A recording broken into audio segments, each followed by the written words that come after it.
feeling great, and it is time for the premier sports betting show. And man, it is the primetime angle. So here we are, and let's go ahead and jump into NFL Week 5. We have a whole lot that's going on in the NFL today. We have Cincinnati, who looked pretty good yesterday, with Jamar Chase catching 15 balls for 192 yards. So he's officially off the snide, somewhat to say. Also, you had great win from the Titans yesterday as well too. I'm not the Titans, I'm sorry, but from the Colts, and I had the Colts, silly me. But the Colts got themselves a good win. Now they're tied for first place in the South Division as well. And then it's crazy because we got three teams that are over 500 in the NFC South right now. But then we have one team that's still winless, and they're the only winless team in the NFL, and that's the Carolina Panthers, who lost to Detroit, who's now 4-1 on the season, and they are enjoying their best start to the first 5 games in a season since probably Bobby Lane was the quarterback for the team. So let's go ahead and get into the news at hand, the top stories in the NFL to me for the primetime angle. So up first, let's talk about the Jags beat Bills again, 25-20 in London. And the Jaguars had their little sabbatical over in their second home playing in London, but they weren't the home team yesterday, but pretty much they should have been the home team yesterday. They went ahead and won their second in a row, a much needed win as well too. This team now moves to 3-2 after being 1-2, and everybody was kind of scared about what was next for this Jaguars team because they did struggle a bit when they were in the States, but they went to London to go get things corrected, get things fixed.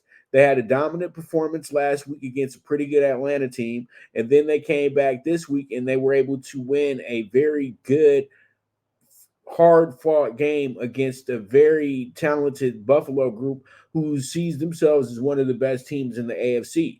Jaguars are trying to get to that level in the AFC at this point. So you saw this game yesterday, and Trevor Lawrence was 25 for 37, 67 percent completion percentage as well, 102.9 QBR, threw for a touchdown as well too, and finished up with 315 passing yards. But the story of the game was Travis Etienne, who had 2 touchdowns, 136 yards on 26 carries, and that's an old school performance on an average of 5.2 yards per rush. So that was pretty huge in itself as well too. Trevor Lawrence was a little shaky yesterday. He fumbled the ball 3 times as well and lost 2 of those fumbles. So he's going to have to clean that up a bit because that could have been the difference in that game. But luckily enough, their defense forced 2 turnovers as well too, which was huge in this game because forcing that fumble and getting that interception for Darius Williams was just magnificent because he had himself a game yesterday. And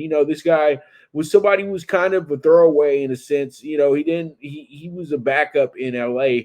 And then, with Jacksonville last year, he was decent, but he had a pretty much a coming out party yesterday. And that was pretty huge for a guy that, wasn't seen as doing much this season moving forward. So they are on the right trajectory. You see the Bills yesterday.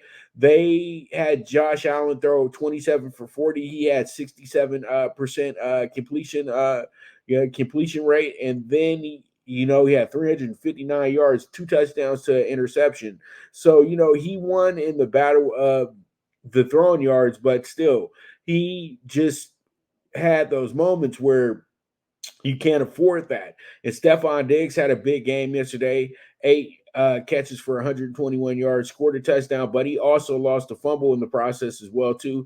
Gabe Davis had a big day as well, 6 catches for 100 yards. And also, before I forget, Calvin Riley had himself a day as well too. It seemed like he was getting a little cooped up, but yesterday he broke out of that, had 7 catches for 122 yards. So, yeah, this was an absolute great game, and it came down to who wanted it more. And when I look at the numbers of this game, you have a Jaguars team that spent way more time on the field. They had a 38-minute, 12-second time of possession compared to the Bills' 21 minutes and 48 seconds. And also, they ran 82 plays compared to the Bills 54 plays.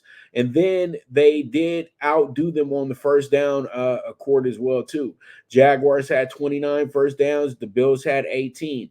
And then they also were pretty good on third down. The Bills couldn't get off the field. They were 10 for 18 on third down, had 474 total yards, but their defense gave up 388 total yards in the process. But they rushed for 196 yards, and that winds up being the reason why this team was able to keep themselves in the mix to win this game and win the game the way that they did. So with that, pretty much that's going to be a wrap on this game right here. And the Jaguars go ahead and move forward and get themselves the much needed win that they needed to stay atop of the AFC South, because this team has expectations at the end of the day. They got real expectations. This team is looking to be the champions of the division again. And so they had to step up. And that's exactly what happened yesterday in London. So let's move forward. Let's get into